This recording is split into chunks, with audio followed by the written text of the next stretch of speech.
Eleonora Passos, por favor.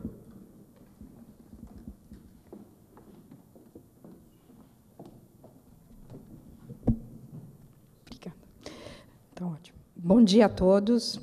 Quero iniciar essa apresentação agradecendo muito o convite da EAMESP.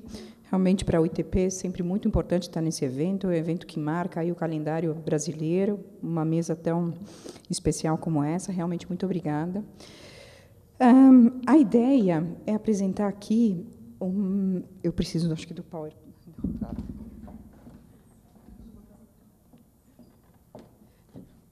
Realmente, a ideia é apresentar brevemente alguns projetos que estão sendo feitos no mundo, algumas inovações que estão sendo feitas no mundo no que se refere ao financiamento de transporte.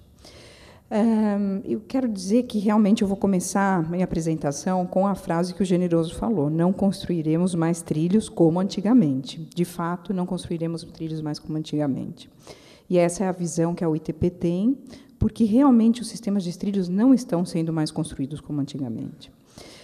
Para quem não conhece, a UITP é uma organização mundial que está presente no mundo inteiro, e nós temos, não vou entrar em detalhes, enfim, o que a UITP faz, porque não é o foco da apresentação, mas nós temos um comitê que trata de economia no transporte. Esse comitê realmente avalia e faz uma série de análises do que e como estão sendo feitos os projetos no que se refere ao financiamento.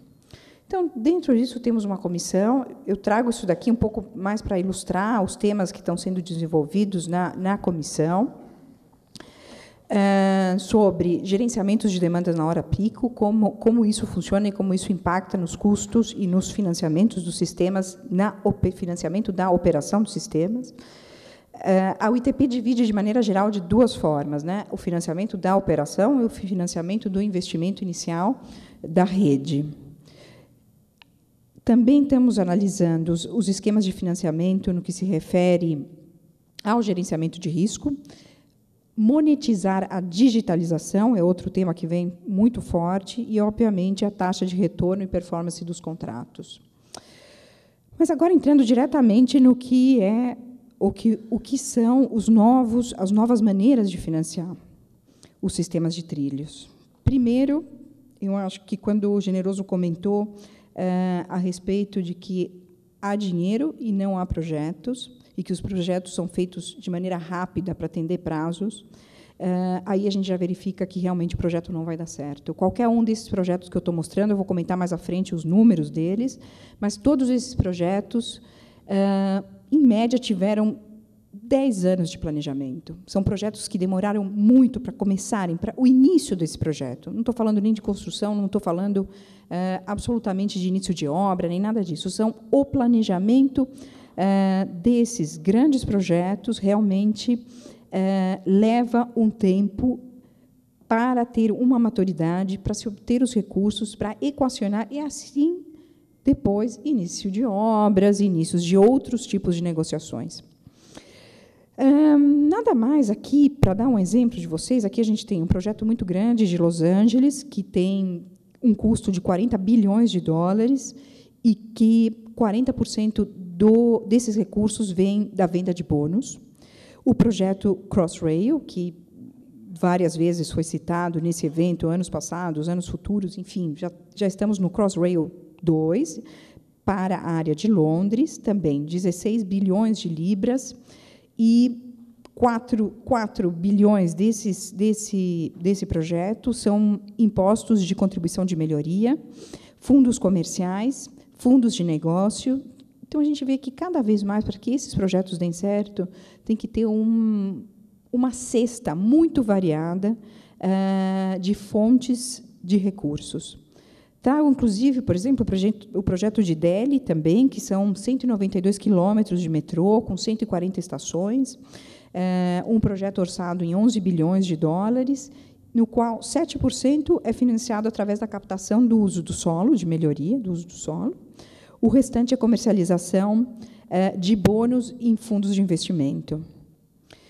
E os grandes anéis viários, acho que, cada vez mais, o que a gente vê que essas cidades líderes mundiais, como Paris, Moscou, e Londres também, constroem anéis viários e, especificamente, por exemplo, eu vou trazer mais à frente o caso de Paris, também 25 bilhões esses em euros, resultantes das novas construções, ou seja, de investimento do mercado imobiliário.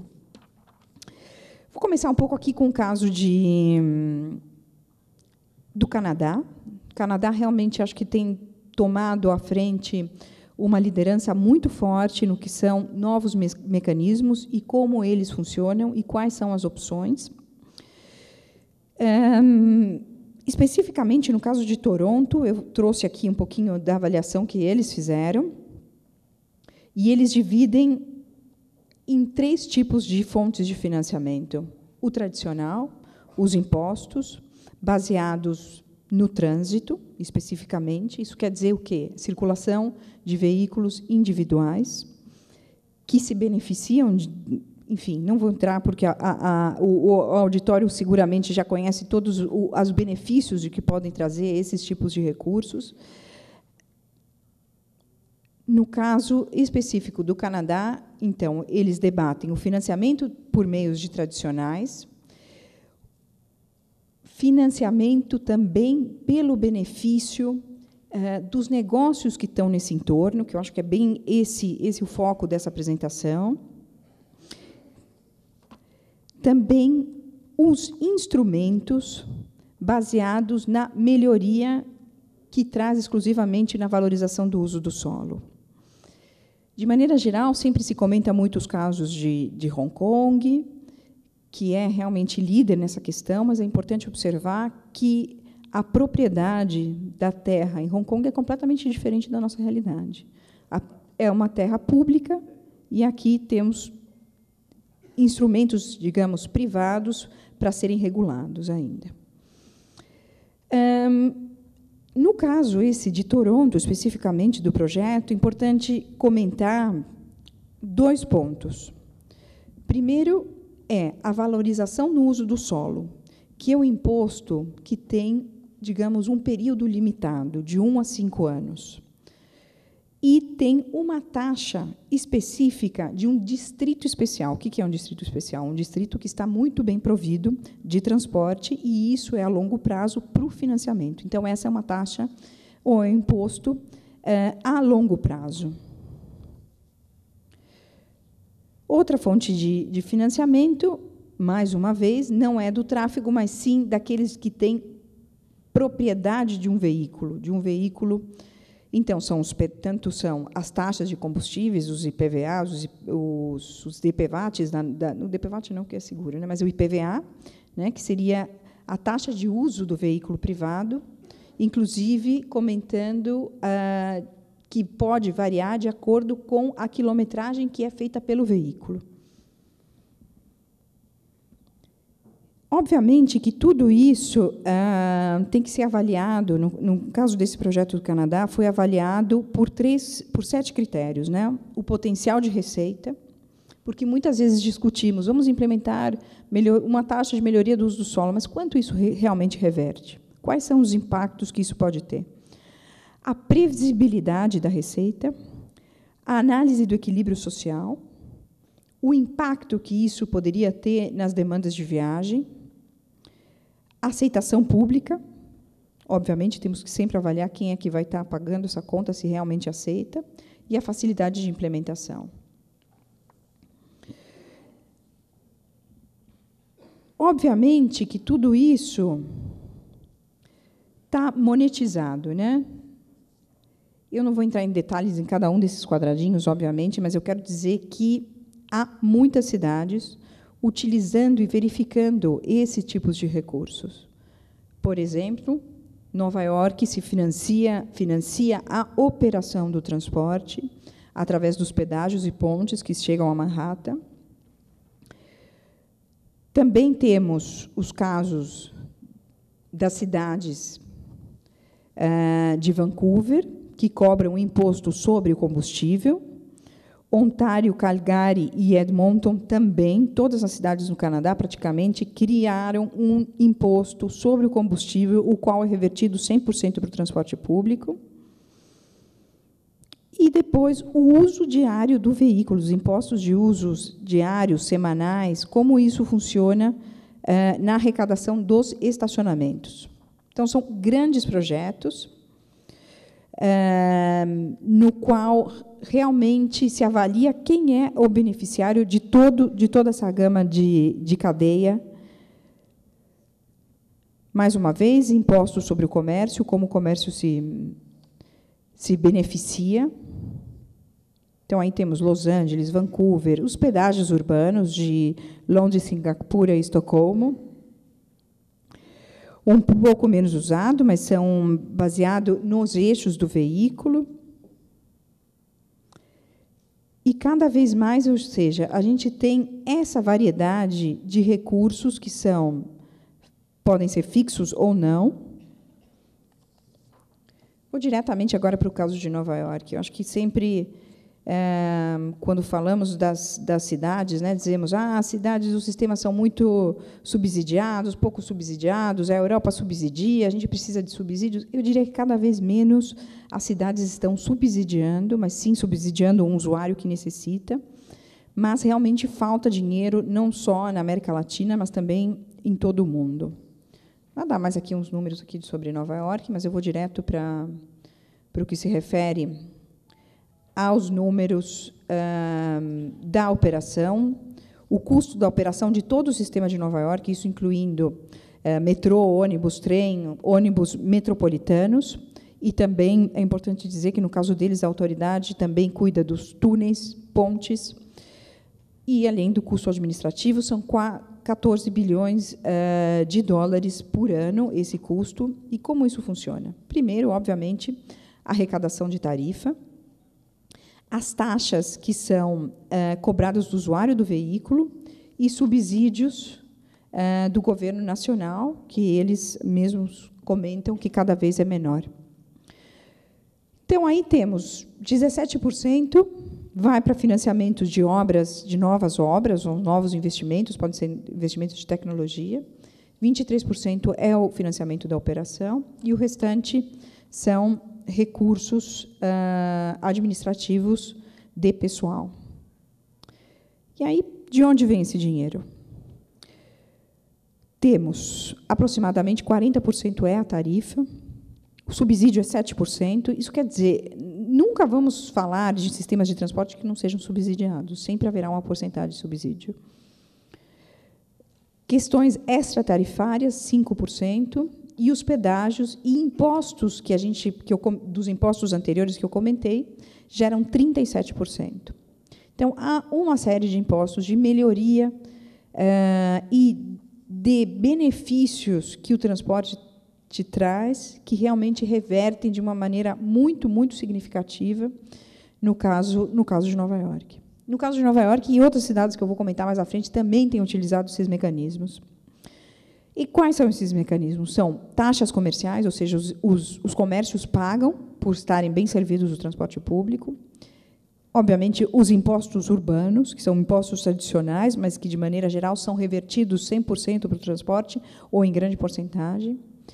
Venda de combustível, mais uma vez aparece esse tipo de imposto, esse tipo de receita. Depois são os licenciamentos de empresas, que também, dependendo da região que eles estão sendo servidos e a quantidade de transporte, pagam uma taxa adicional. Aqui, nada mais que os números desses impostos, eu trago isso, esses dados são todos de 2015, desculpa. Depois, eles têm também um imposto que poderíamos dizer que seria alguma coisa similar ao Vale Transporte, que é pago pelas empresas, uma porcentagem em cima da folha de pagamento. E aí temos realmente o que, atualmente, por exemplo, a tarifa vai de...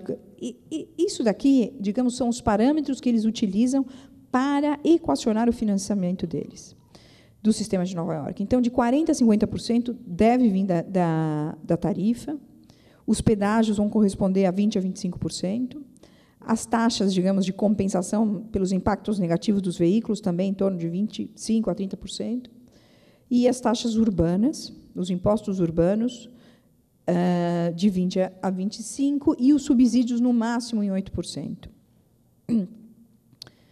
Bom, agora trago outro exemplo aqui. Qualquer desses exemplos que eu estou dando aqui, existem relatórios com os dados, digamos, e detalhados, então isso a UITP disponibiliza, deixo já, desde já a possibilidade, se vocês quiserem consultar em detalhes. Mas, mais uma vez, não se farão ou não se fazem mais projetos, ou grandes projetos de trilhos, com o financiamento ou com os esquemas de financiamento convencionais. Esse projeto, e também não surgem da noite para o dia, esses projetos. Esse projeto de Grand Paris Express é um grande anel viário, com mais de 205 quilômetros de extensão, é uma rede que realmente pretende modernizar Paris, pretende trazer um dinamismo muito grande à cidade. E, mais uma vez, foi feito um grande esquema que começou no ano de 2010, é um projeto para 2030, onde se criou uma entidade chamada Grand Paris, no qual estão presentes, dentro desse comitê, dentro dessa empresa pública, uma série, digamos, de atores, que são desde os ministérios, os mais diversos, Ministério de Transporte, Ministério de Finanças, os atores tradicionais do transporte. Opa!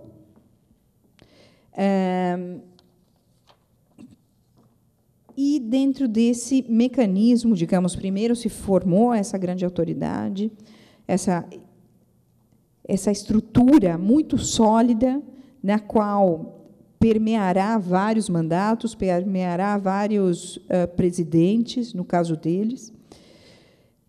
E eu acho que também é um pouco uma resposta àquilo que a gente estava, que o Generoso comentou, né, de que sai um prefeito, entra um prefeito e muda de ideia, muda de projeto.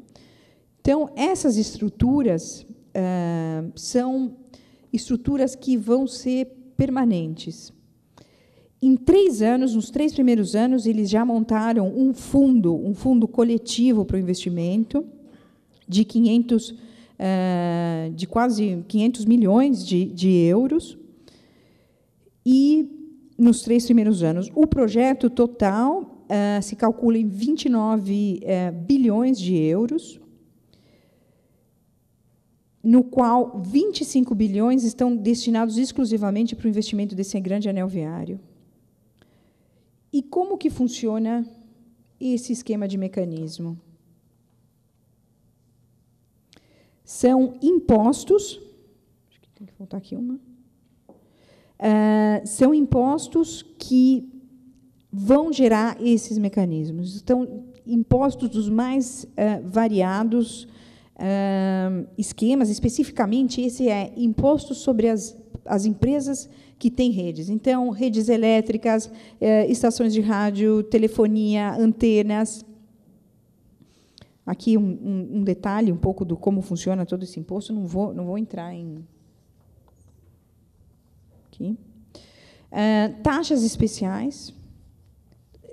O que a gente pode falar? São taxas realmente criadas para o financiamento total da obra e investimentos a longo prazo. Então, esse projeto esse é um projeto de 20 anos, começou em 2010, com a finalização desse projeto para 2030, no qual, desses 29 bilhões, 3 desses bilhões são financiamentos não a fundo perdido, devem ser retornados, mas uma taxa de retorno de 40 anos. Bom, o Crossrail já está na sua segunda edição. Evidentemente que é um grande projeto também, no qual criou uma base sobre o mercado imobiliário, no qual o retorno dessa base imobiliária foi realmente o grande alavancador do investimento.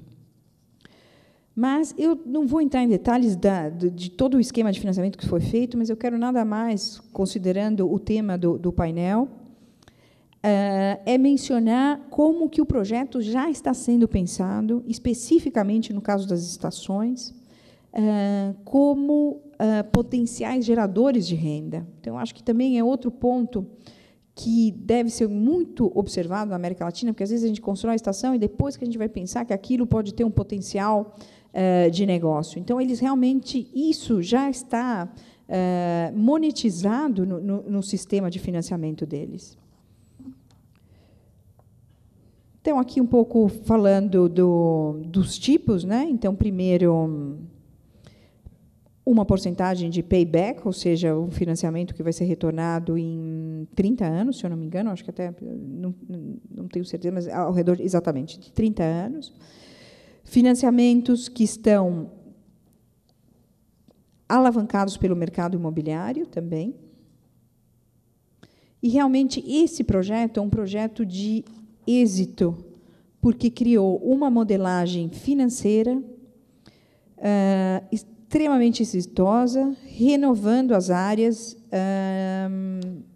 que realmente estavam muito deprimidas, digamos assim. O Brasil, de maneira geral, traz muitas experiências extremamente interessantes. Eu acho que foi mencionado o caso aqui do VLT do Rio, que tem um esquema de financiamento muito interessante, junto com a recuperação urbana. Sem dúvida, o grande projeto, e que a UITP reconhece também, é a Via 4, isso não há dúvida, que é um grande êxito de uma PPP. E também, recentemente, a UITP reconheceu o projeto da Baixada, do VLT da Baixada, como um grande esquema de financiamento positivo. Então, o Brasil tem exemplos, né? Temos exemplos fora, que têm especificidades muito únicas de cada local, com regras de uso do solo, mas o Brasil tem onde se inspirar. Eu acho que a ideia aqui desse painel era realmente comentar um pouco sobre esses grandes projetos internacionais, como eles se financiam. Mais uma vez, eu falo taxas, impostos, parece que assusta, mas quando há um convencimento do público, quando há um convencimento da sociedade, as coisas funcionam melhor. Eu gosto sempre de mencionar o caso de Lausanne, na Suíça, uma cidade com menos de 1 milhão de habitantes. De repente, toda a cidade vai para um plebiscito e vota a favor de uma linha de metrô, um dos metrôs mais modernos do mundo, totalmente sem condutor, no qual isso aumentaria 20% dos impostos nos próximos 30 anos para a população. Eles votaram sim, porque eles estavam absolutamente desconvencidos da necessidade de um sistema que melhorasse a mobilidade deles. Então, acho que, cada vez mais, cabe também ao setor um diálogo de convencimento da sociedade, para a sociedade entender que alguém tem que pagar a conta, e tem uma conta. Só vou deixar aqui registrado alguns documentos que a UITP produz. Esses documentos estão abertos, e no que se refere a financiamento através de estacionamentos, impostos sobre venda, gestão de risco. Esses são os 3. Há um material muito mais extenso, mas, enfim, eu deixo esses 3 como referência, que são os mais recentes e que são os novos mecanismos de financiamento e as novas fontes de recurso. Bom, muito obrigada. E, mais uma vez, a apresentação fica disponível para todos para checarem os números. Obrigada.